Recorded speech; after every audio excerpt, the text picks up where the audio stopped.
5th century BC, a period known as the Golden Age of the Greek world. Athens was not just a city. It was the epicenter of thought, art, and democracy. In the agora, politicians debated. In the theaters, the works of Sophocles and Euripides were performed. In the temples, offerings were made to the gods. The Parthenon rose majestically toward the sky, while sculptors carved perfection of the human body into stone. Unlike neighboring cities, Athens encouraged freedom, thought, and debate.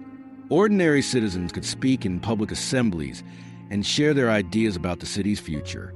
While much of the world was still under the rule of kings, tyrants, and despots, a brand new form of governance called democracy was beginning to take root in Athens. Wisdom and curiosity were also a part of everyday life. People sought to understand not only the gods, but also nature, the universe, and humanity itself. Philosophers questioned the origin of the cosmos, the essence of existence, and the nature of the human soul. It was one of history's first great ages of questioning. It was during this very era that a child was born on the streets of Athens. Unknown to anyone at the time, his father was a sculptor, his mother a midwife, and this child would grow up to ask questions that would change the intellectual world of the city and of all humanity. His name was Socrates. Socrates' father, Sophroniskos, was a craftsman who lived by the sweat of his brow on the narrow, stone-paved streets of ancient Athens. His trade was sculpture. In ancient Greece, sculpture was not merely an aesthetic pursuit. It carried a sacred purpose.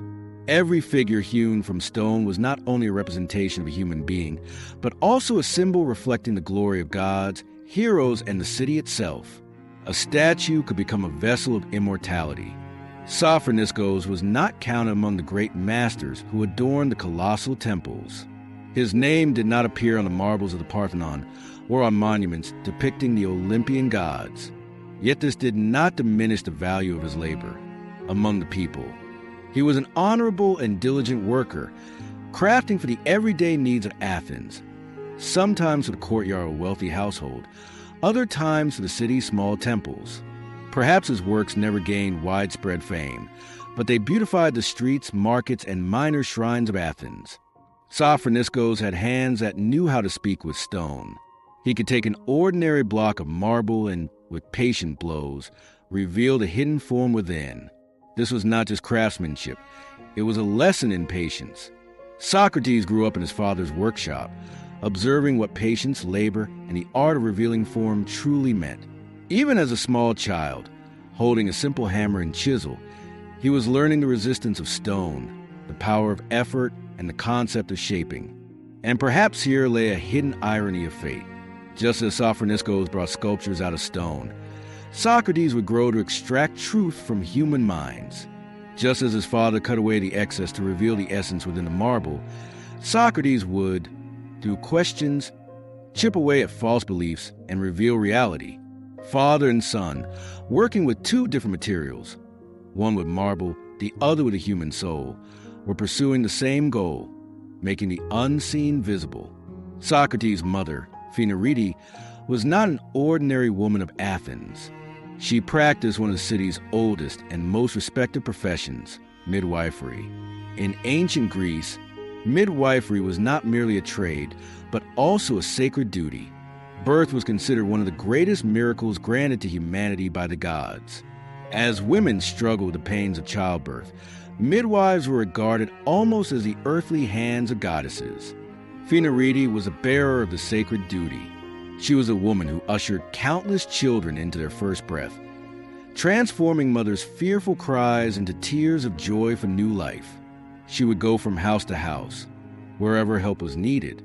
Sometimes she was there in the dim room of a poor household, other times in the spacious courtyard of a wealthy family, standing by women during the most intense moments of labor. In the eyes of society, midwifery required not only technical skill, but also patience, compassion, and wisdom. Even as a child, Socrates watched his mother with admiration. Phaenarete provided support not only physically, but also emotionally. She encouraged, calmed fears, and guided with patience. Perhaps it was from his mother's patient waiting and sense of timing that Socrates drew inspiration. Later, in his philosophical method called meutics, or the art of midwifery, he would strive with the same patience to bring forth the wisdom hidden within people. This parallel was no coincidence. Phaetorides' work brought new life into the world.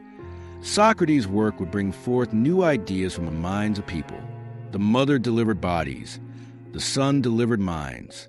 As she helped women endure the pains of childbirth, Socrates would help those struggle with the pains of thought. He took his mother's method and transferred it into the realm of philosophy. Phaetorides' character also left its mark on Socrates' personality. She was patient, hardworking, and resilient in the face of life's challenges. Understanding that women in Athens carried burdens as heavy as men, Socrates preserved this endurance learned from his mother throughout his life.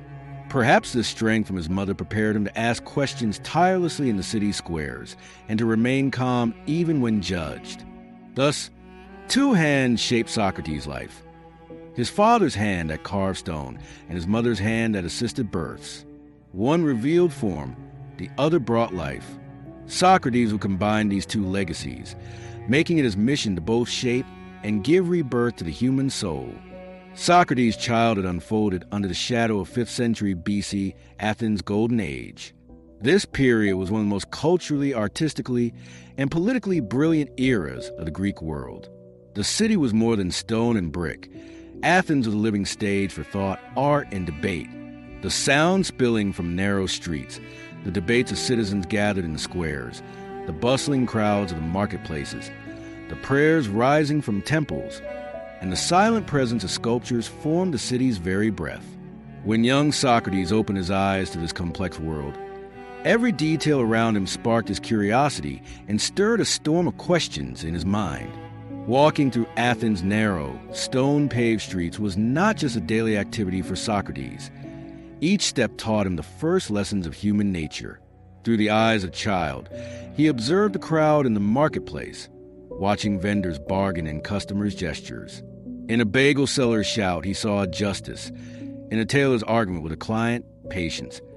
And in a child's game, human weakness. These early observations, though not yet called philosophy, planted the seeds of inquiry and analysis in his mind. Socrates' attention was not limited to people. The city was full of architecture and art. Temple columns rising at the end of narrow streets. The grandeur of the Parthenon and marble statues at street corners nourished his imagination and aesthetic sense. Each sculpture seemed to whisper an untold story, depicting heroes' victories, God's power, and society's values in carved detail. Socrates listened to the silence of marble, analyzing every detail he observed and asking questions. Why did this hero act this way? What is courage? Why do people choose some virtues and reject others? Young Socrates did not confine his observations to the streets. At home, his family's life further fueled his curiosity. His father, Socrates' sculpting demonstrated the patience required to reveal form from stone, while his mother Phaetorides' midwifery allowed him to observe human nature and patience. Watching his father's hands work the stone, he wondered how form gradually emerged. Observing his mother's patience during childbirth strengthened his interest in human nature and the inner world of people.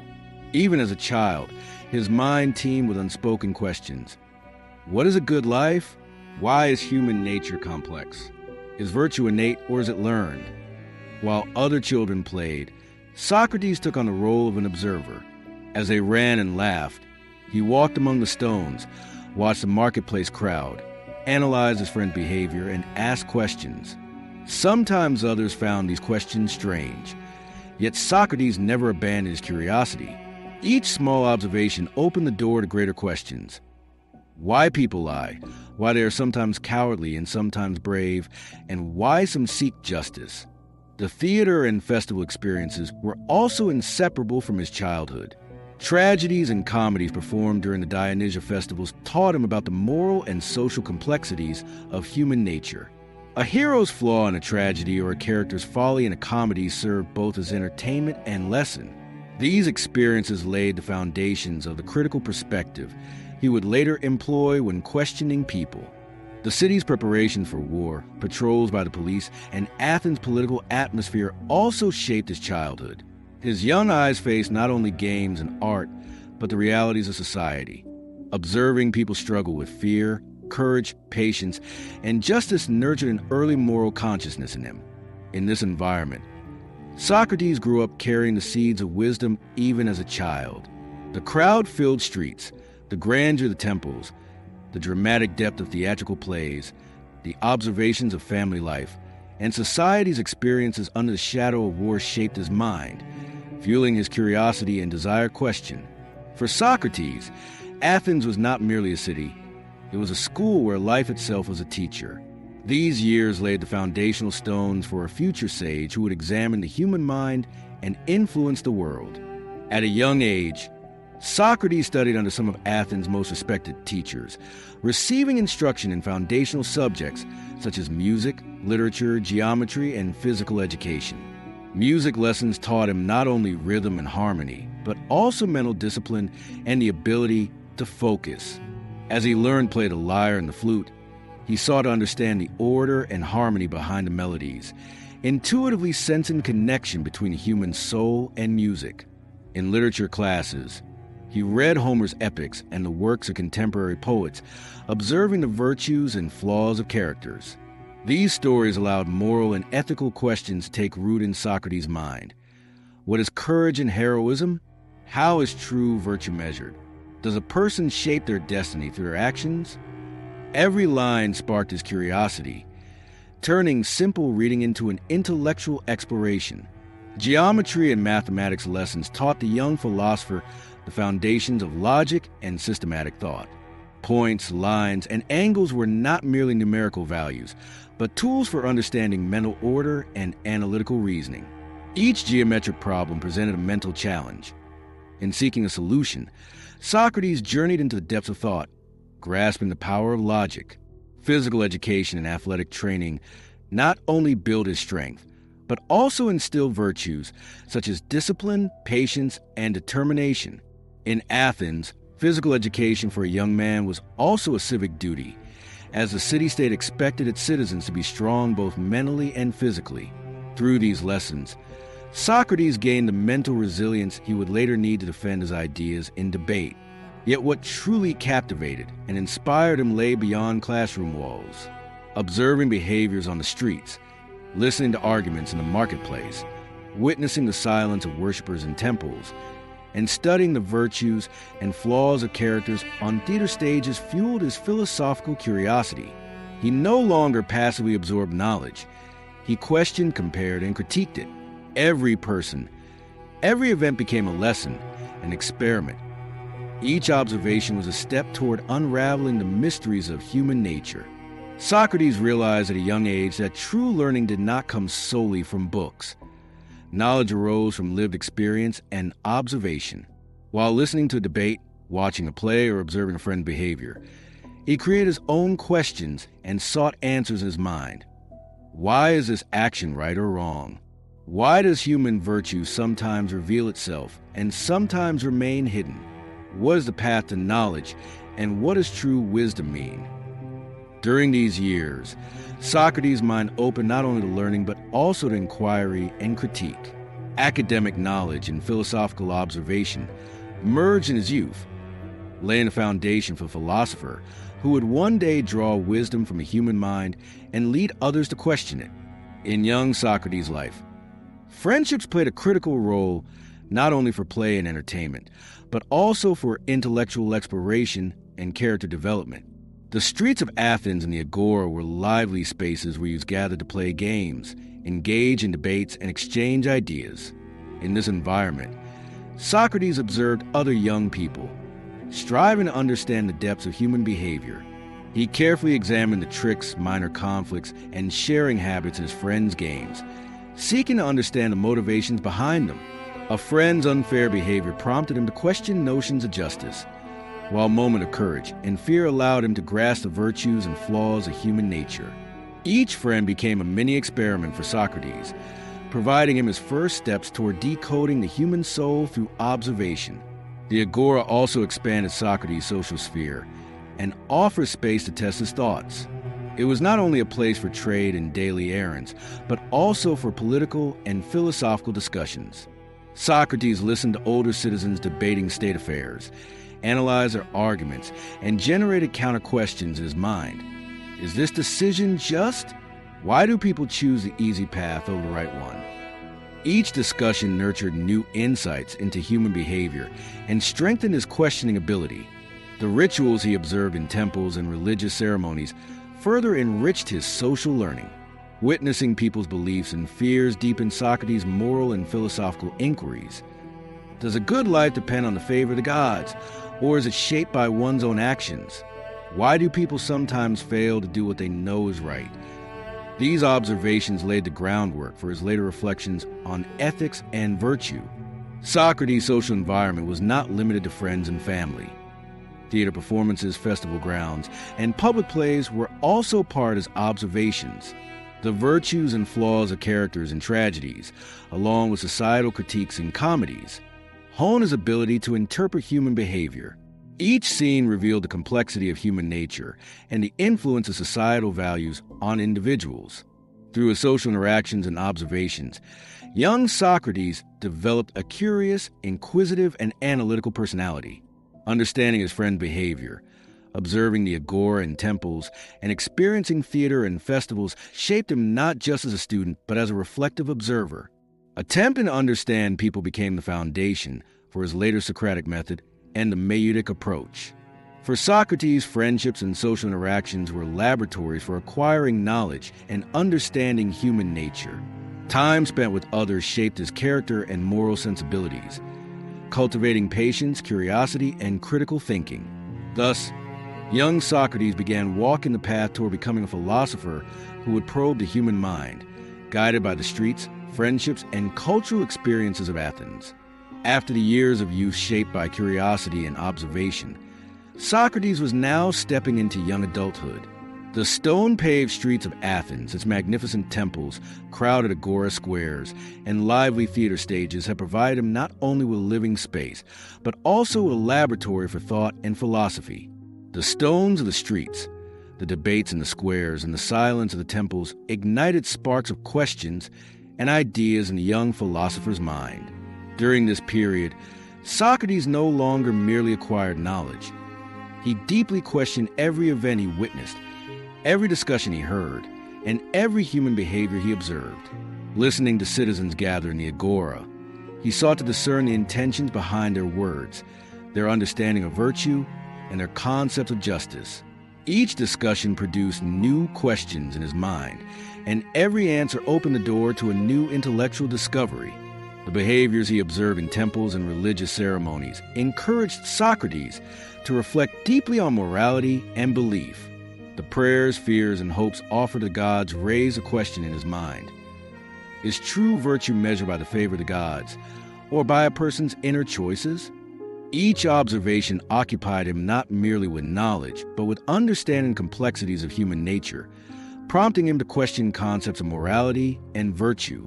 His observations in the streets and squares gave him a unique skill in analyzing human behavior. Young Socrates carefully studied the tricks in his friends' games, the strategies of market vendors, and the reactions of the public to politicians, seeking to uncover the psychological and social dynamics beneath. This process sharpened his analytical thinking and questioning ability, laying the foundation for the Socratic method. Theater and cultural events also contributed to his philosophical development during this time. The virtues and flaws of characters in tragedies and the social critiques in comedies allowed Socrates to examine human nature, concepts of justice, and the meaning of virtue more deeply. He was not merely a spectator. Every scene became a living lesson, an experimental field. The legacy of his family accompanied young adult Socrates as well. His father, Socrates' sculpting tradition had instilled in him the ability to process ideas systematically and deeply. His mother, Phinarides' patience and her strong bonds with people supported his ability to understand, guide, and lead others toward their own inner wisdom. These two inheritances provided both an intellectual and social foundation for Socrates in young adulthood. In these years, Socrates was no longer merely a student. He had become a questioning observer and a philosopher who inspired others to think. The noise of the streets, The silence of the temples, the colors of theater stages, and the debates in the squares nourished his intellectual world, fueled his curiosity, and forged a character that Athens would recognize as wise. With lessons drawn from every aspect of life, young adult Socrates had taken the first steps on a journey that would one day reshape the course of human thought.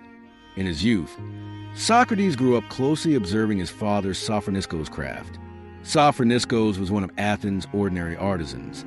He cut stones, shaped them, and brought sculptures to life. Young Socrates, watching his father's patient and meticulous work, observed not only how the stones took shape, but also how the creative process reflected in the mind.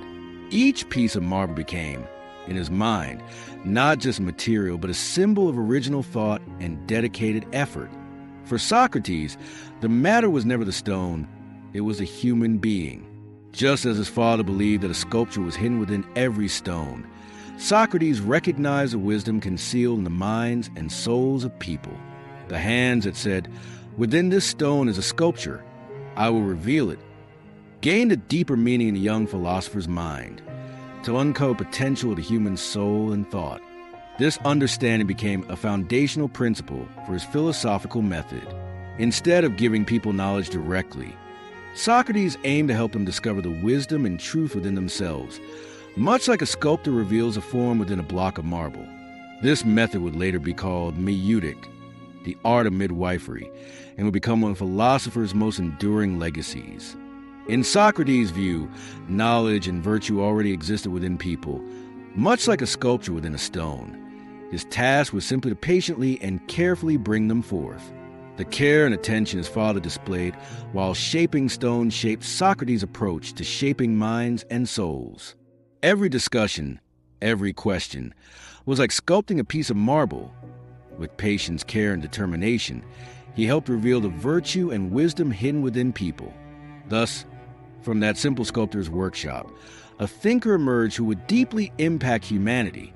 The hands that shaped stone evolved into a method that reached the depths of the human soul. And throughout his life, Socrates viewed revealing the mind and spirit of humanity as an art, just as his father had shaped his sculptures. Socrates was not only a philosopher, but also a courageous and disciplined soldier. In his youth, during one of Athens' proud and turbulent years, the Peloponnesian War, he did not ignore the call of his city. To face the hardships of war, he went to front lines. He donned his sword and armor and put his life at risk for the defense of Athens. On the battlefield, Socrates stood out not only for his physical courage, but also for his composure and intelligence. In the chaotic and deadly environment of war, he constantly observed to boost the morale of his fellow soldiers, assess strategic decisions, and discuss the right courses of action.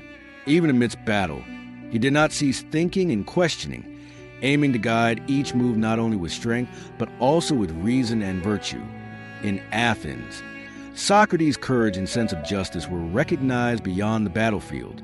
Citizens saw him not only in the arenas of debate, but also as an exemplary individual in life's most challenging tests. While fulfilling his duties as a soldier, he also became a symbol of civic responsibility and virtue. Socrates' wartime experience also influenced his philosophical thinking.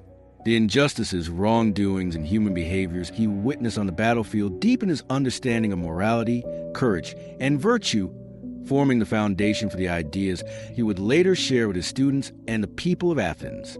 Every moment on the battlefield reinforced his sense of individual and social responsibility, intertwining his identity as a philosopher with that of citizen. For these reasons, Socrates was recognized in Athens both as a questioning sage and a brave warrior. His life became a unique example of how one can unite intellectual and physical courage, leaving an enduring mark on history.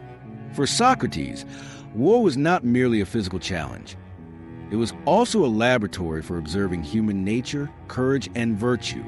On the battlefield, amidst a chaotic and deadly environment, he constantly observed to boost the morale of his fellow soldiers, discuss strategic decisions, and question the right ways to act.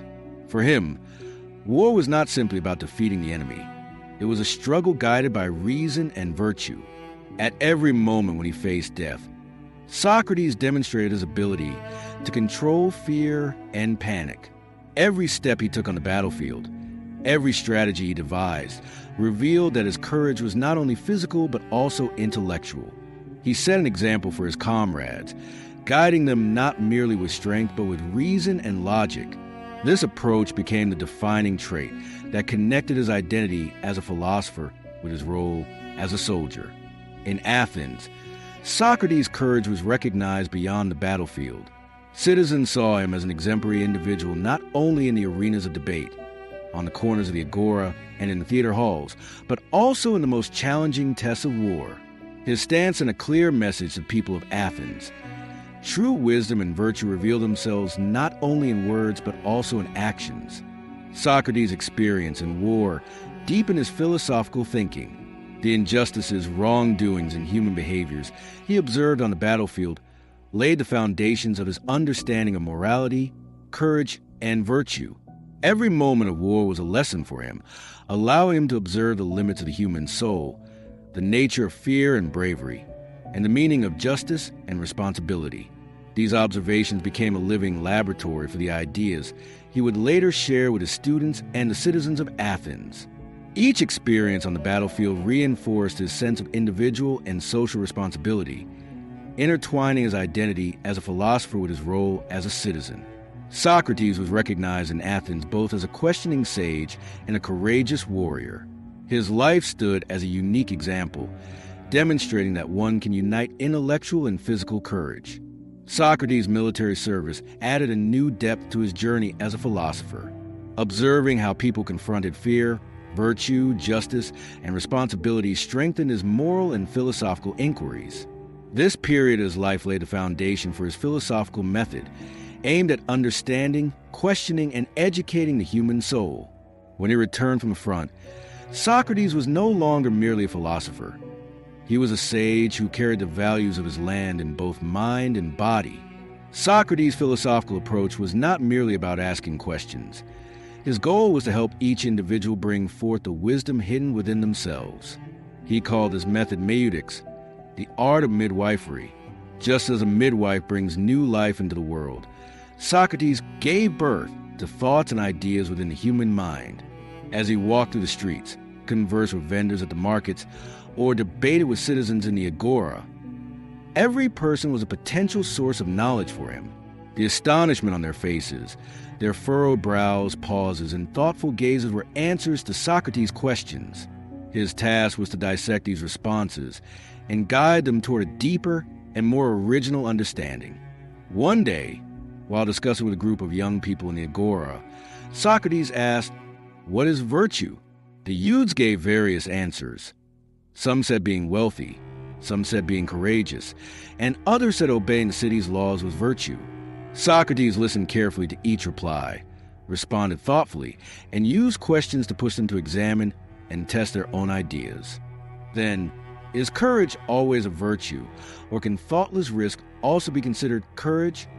Is wealth truly a virtue, or merely a temporary power? Faced with these questions, the youths paused, scratched their heads, and sometimes looked bewildered. But Socrates' aim was not to teach the answer directly. It was to allow them to discover the knowledge within themselves. Each discussion sparked new thoughts in the depths of the mind, confronting the individual with their own intellect and conscience. Socrates' method required patience. Bringing forth a person's inner ideas took time. Sometimes students grew bored, sometimes angry, and at other times fully immersed in the process of self-examination. Socrates never rushed, mocked, or judged. Every step was deliberate, every response carefully shaped like a stone. Just as his father sculpted marble with care, he shaped minds and souls. This method was not limited to students.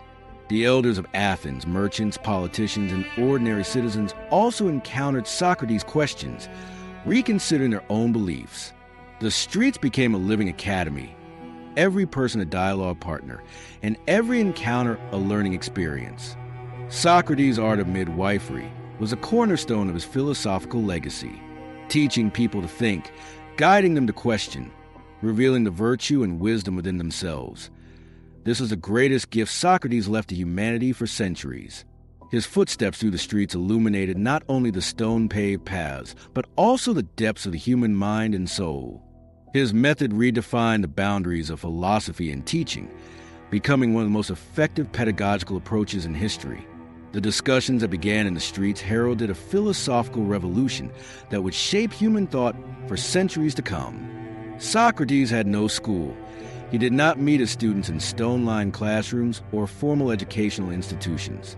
His classroom was the vibrant and complex streets of Athens, the bustling markets, the quiet corners of temples, and the debate-filled atmosphere of the agora. Narrow streets, temple courtyards surrounded by marble columns, stone-paved roads, and squares rising with stone steps had become a living school for him. Every street corner, every stone-paved road, and every stone bench transformed into a stage for his practice of thought. As he walked through these streets, Socrates observed people carefully, examining their behavior, words, and reactions. A merchant selling vegetables and fruits in the marketplace, encountering this unappointed sage, might first look surprised, but Socrates' questions and curious demeanor would prompt them to examine their own thoughts. Those praying in temple corners were challenged to reflect on the existence of the gods and human virtue, while citizens gathered in the agora confronted his questions on the city's laws, justice, and morality. His approach went far beyond simple conversation. Every discussion was like an experiment revealing the human mind. Socrates did not provide direct answers. Instead, through his questions, he allowed people to test their own logic and reshape their thoughts. His questions were often challenging, sometimes thought-provoking, and even provocative. Yet his aim was never to mock or belittle. It was to help everyone recognize their own wisdom and reach the depths of the human soul. Socrates' street philosophy was not limited to verbal discussions. His observations extended to expressions, glances, gestures, and behaviors. Noticing one person's anger, another's fear, or a third's pride, he sought to understand the subtleties of human nature. The streets were his laboratory, every person an experiment, every encounter a lesson. Young people gathered around Socrates, listening to his questions, testing their minds and consciences as they searched for answers. But it was not only the youth. Middle-aged and even elderly citizens also joined his inquiries, sometimes defending themselves in debates, sometimes recognizing their own mistakes and embarking on a profound inner journey. Socrates' streets became a learning and thinking space that went beyond the four walls of a classroom. Stone and marble transformed into a stage where the human mind and soul were revealed. For him, the streets of Athens were not merely a city, but a living laboratory of humanity's pursuit of virtue and knowledge. Every discussion, every question, and every observation represented a step toward both individual and collective wisdom. Socrates' classroom was not confined by walls. The entire city had become an open academy for all its students. Socrates' life, thoughts, and philosophy carried the seeds of a legacy that would profoundly impact not only his own era, but future centuries as well. Yet Socrates himself refused to record this legacy in writing. He believed that wisdom and true learning did not reside in written words, but emerged in the living human mind through dialogue. According to him, ideas written on paper become static, fixed, and cannot spark a lively process of questioning and discussion in the reader's mind. Socrates' method was to ask questions, break down answers, deepen thought, and help individuals give birth to knowledge using their own minds. For this reason, Socrates' words remained a living legacy in the streets of his time, in the agora, and in the corners of temples. However, human history could have easily allowed his philosophy to fade into oblivion. This is where one of his most famous students, Plato, stepped in. Plato, as one of the students gathered around Socrates at a young age, had the opportunity to closely observe his teacher's method, debates, and inquiries. For him, Socrates was not just a teacher, but a living laboratory of philosophy. Plato carefully preserved his teacher's words and methods in his memory, and took upon himself the task of documenting Socrates' debates, street philosophy, and interactions with people. Without Plato's writings, much of Socrates' teachings might have vanished from the stage of history. Because Socrates' ideas were not written down, they existed only in living memory, spoken on the streets, and passed on through dialogues from generation to generation. Plato, however, immortalized this oral tradition by recording it in the form of dialogues. As a result, Socrates' philosophy gained a timeless reach, extending beyond Athens to influence all of human history. Socrates' choice not to write was not merely a personal habit. It was a fundamental principle of his philosophical approach. For him, true knowledge was attained through lively discussion and questioning. A person must learn using their own mind and conscience, not by memorizing what someone else has said. A written word, no matter how accurate, cannot lead to true understanding if it does not trigger the individual's own thinking process. Thus, Socrates' philosophy existed as a living method and a continuously renewed process. In writing down his teacher's methods and teachings, Plato also succeeded in preserving Socrates' spirit and practice for generations. His works brought the words of a sage walking the streets to life in the minds of modern readers. Socrates' questions and inquiries were made to be debated in human thought even centuries later. These works not only conveyed philosophical ideas, but presented Socrates' method as a living process of inquiry and intellectual practice. Through Plato, Socrates' philosophy became a bridge from ancient Greece to the modern world. His thoughts continue to live not only in history books, but in humanity's questions about morality, virtue, and the pursuit of knowledge. Thanks to Plato, Socrates' philosophy became a universal legacy seen to the eyes of the student. His words, methods, and questioning spirit continue to illuminate the human mind for generations. Socrates may not have left written works, but through Plato, his words and teachings transcended the limits of time and became immortal. This stands as one of the most striking examples of the legacy of not just a teacher, but one of the greatest philosophers in human history.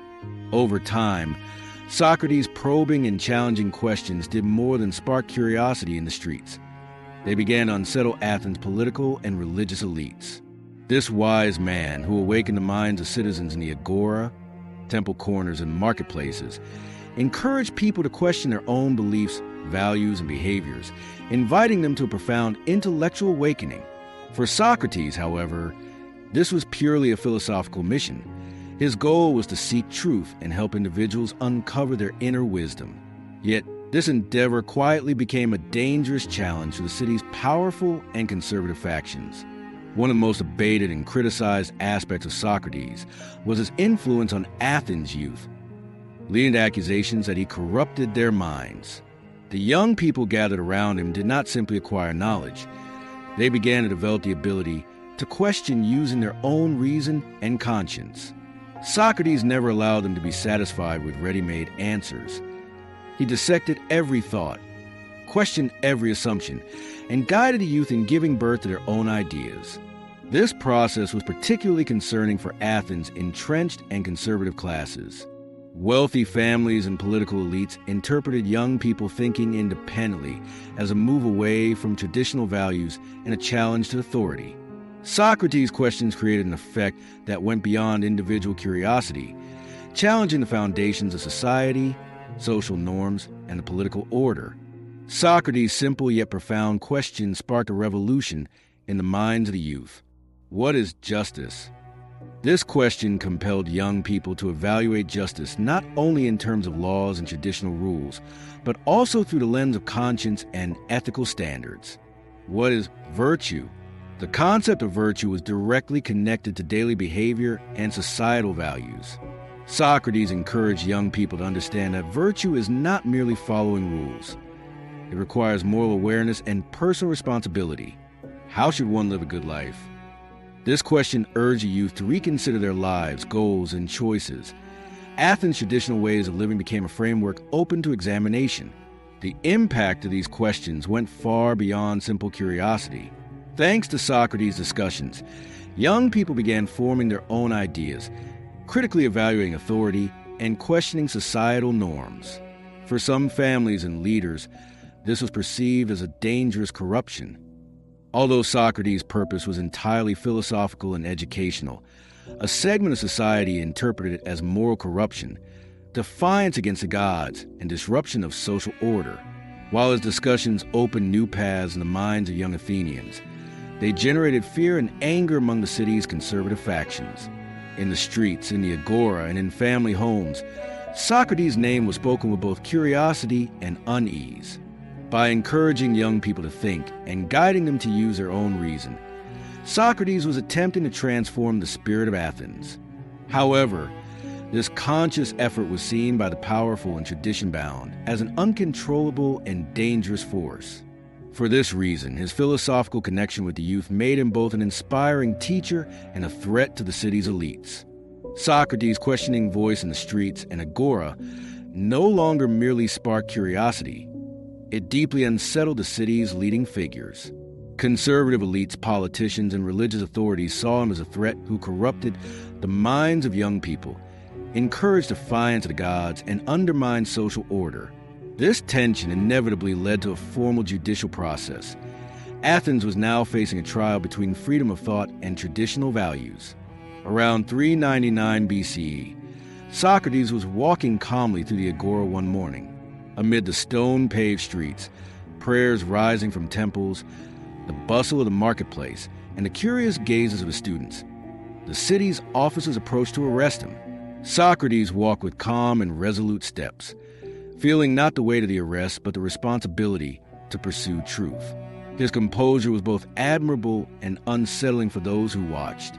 While the officers and citizens witnessed the philosopher's courage, they also felt the tension created by his silent defiance and determination. For Socrates, this moment was not merely a physical test, but a beginning of a moral and philosophical trial. Even in the face of death and unjust accusations, he remained steadfast in his commitment to thought and virtue. The Athenian court was one of the city's most respected and powerful forums. Judges, citizens, and officers would witness an injustice or truth that could determine the city's fate. Socrates' charges were not only about corrupting youth or defying the gods, they also represented a challenge to the authority of Athens' leaders and the social order. As he entered the courtroom, Socrates walked with calm and resolute composure. His words and logic were his only weapons, for he had never bowed to lies or cowardice in the face of power or threat. Amid the cold stares of judges, whispering citizens, and the tense atmosphere of the hall, Socrates' quiet yet profoundly confident presence commanded attention. The Athenian court was one of the city's most respected and powerful forums. Judges, citizens, and officers would witness an injustice or truth that could determine the fate of the city. Socrates' charges were not only about corrupting the minds of the youth or defying the gods, they also represented a challenge to the authority of Athens' leaders and the social order. As he entered the courtroom, Socrates walked with calm and resolute composure. His words and logic were his only weapons, for he had never bowed to lies or cowardice in the face of power or threat. Amid the judge's cold stares, the whispering ears of the citizens, and the tense atmosphere of the hall, Socrates' silent yet profoundly confident presence commanded everyone's attention. Socrates' defense carried a meaning far beyond a typical judicial proceeding. He was defending not only himself but the value of philosophy and truth. In response to the accusations of corrupting the youth, Socrates emphasized that he encouraged them to think, to question, and to use their own reason. According to him, knowledge exists not to be memorized, but to be understood internally and integrated into life. Against the charge of defying the gods, he argued that questioning beliefs frees the human spirit, and that asking the right questions guides people toward a deeper understanding of morality and wisdom. In his view, the gods should be understood not through blind obedience, but through reason and conscience. Regarding the claim that he was undermining social order, Socrates maintained that asking questions is essential for people to live virtuous, just, and responsible lives. Inquiry, he argued, is the most powerful way to prevent societal decay and ignorance. Freedom of thought ensures the true safety of the citizens and the city. As Socrates' defense echoed through the courtroom, it became both a warning to some and a source of inspiration to others. He chose to stand with truth and virtue, not with power or fear. The courtroom was not only a stage for justice, but also for societal tension and psychological struggle. While some citizens admired Socrates, the angry and fearful elites sought to punish him for corrupting society. Every word, glance, and gesture was recorded as a battle of ideas. Even in the tense atmosphere of the hall, Socrates maintained his calm and resolute stance. For him, the voice of truth was greater than both death and the pressures of the court. After days of debates, accusations, and defenses, the representatives of the Athenian people delivered their final verdict. Socrates was found guilty. The charges, corrupting the youth, impiety against the gods, and disrupting the social order, were accepted by majority vote. His punishment was the harshest, death. When the sentence was announced, the courtroom fell into a profound silence. Some of his students could not hold back their tears, while his opponents whispered in triumph. Yet on Socrates' face, there was neither fear nor anger. He received the verdict as if he had long known it. For Socrates, the matter was not the length of life, but whether life was lived with virtue. After the verdict, his students and friends begged him to escape. According to Plato, Crito and others proposed a secret plan. He could be smuggled out of prison, taken under protection of his friends to another city, and continue his philosophy. But Socrates refused. For him, the laws of Athens, however unjust, carried a binding authority. To escape would not only save his life, but also send a message to his students and the public that it is lawful to break the laws. He had spent his life pursuing justice and truth. Now he could not betray his own principles. Socrates' words were etched into the memory of his students. The important thing is not to escape death, but to escape wrongdoing, for wrongdoing is swifter than death. On the final day, Socrates' cell was crowded. Around him were his students, Plato, Crito, Apollodorus. All were filled with deep sorrow. Socrates, however, remained calm, peaceful, and contemplative as always. He conversed with his friends, speaking of the soul's immortality and the idea that truth does not perish with death.